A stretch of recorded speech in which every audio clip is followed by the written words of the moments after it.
It's been less than 100 days since Gemini 3 entered the AI battlefield. And in AI time, that's basically a century. Google first dropped Gemini 3 Flash, then Gemini 3 Pro, and now we have Gemini 3.1 Pro. But here's the real question. Is this just a minor patch update, or is this Google quietly injecting deep think intelligence into the Pro model? Today, we're breaking this down architect to architect.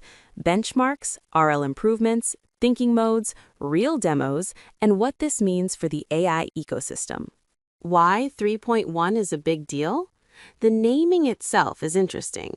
Historically, Gemini releases were full versions like 2 and 3, or preview-style iterations like 0.5, dated previews. But 3.1 is the first real one release. That tells us something important. This isn't a preview. This isn't just a fine-tune. This is a performance-level architecture update. And if you look at the timeline, nearly 100 days since Gemini 3 launched, Google has clearly been training, optimizing, and integrating insights from their deep think models. And now, those lessons are inside Pro. Benchmark Jump, the real story. Google compares Gemini 3.1 Pro against Claude Sonnet 4.6, Claude Opus 4.6, GPT flagship models. But the most important comparison isn't external. It's this: Gemini 3 Pro versus Gemini 3.1 Pro. We're seeing massive jumps in humanities reasoning benchmarks, ARC-AGI tasks, coding benchmarks, agentic reasoning tasks. Example: ARC-AGI performance jumped from around low 30% to nearly 77%. That's not incremental. That's reinforcement learning maturity. What this suggests, technically, Google has improved its RL environments, especially for structured reasoning, tool use, agentic search, coding problem solving. This looks like a refined RLHF plus synthetic curriculum training pipeline, and that changes everything. The secret weapon: thinking levels. Here's where things get very interesting. Gemini 3 Pro only had low bulking, high thinking. Gemini 3.1 Pro now includes low, medium, high.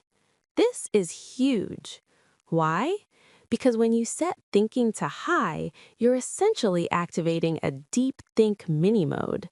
It doesn't just answer, it reasons step by step. It explores, it self-refines. And yes, it takes longer, but you're trading latency for intelligence. As an architect, this is like switching from fast API mode to distributed deep compute mode. Demo breakdown. Math Olympiad test.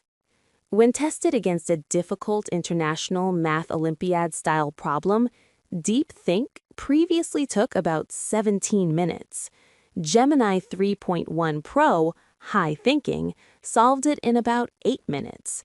That's almost 2x faster. Switch to low thinking? Much faster. But accuracy drops. And that's the key insight. Use thinking levels strategically. Low, fast iteration. Medium, balanced reasoning. High, deep analytical work. This is controllable intelligence depth. That's powerful.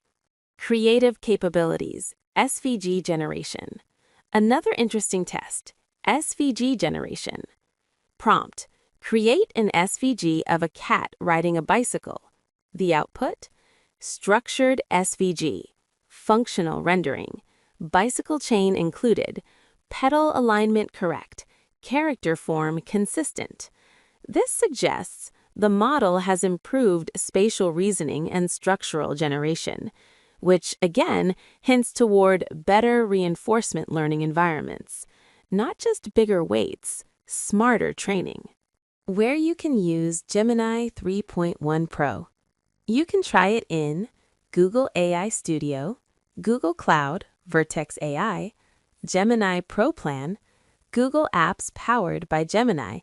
If you're building AI copilots, code generation pipelines, agentic systems, multi-step automation workflows, this update is worth testing, especially if reasoning depth matters. Competitive landscape. Here's the bigger ecosystem question. When Gemini 3 launched, we saw proprietary models react, open-weight models improve rapidly. Now, with 3.1 Pro boosting performance again, will open models push new releases? Anthropic respond? GPT variants accelerate iteration? The AI arms race is not slowing down, it's compounding. Finally, is Gemini 3.1 Pro a revolution? No. Is it a serious architectural performance jump? Absolutely. It narrows the competitive gap. It strengthens reasoning. It introduces controllable depth. It brings deep think DNA into Pro. And that makes it very, very interesting. What do you think? Is this enough to compete with Opus and GPT at the top tier? Or is this just Google preparing for something bigger? Drop your thoughts in the comments. If you enjoyed this deep technical breakdown, like the video, subscribe for architect-level AI analysis, and I'll see you in the next one.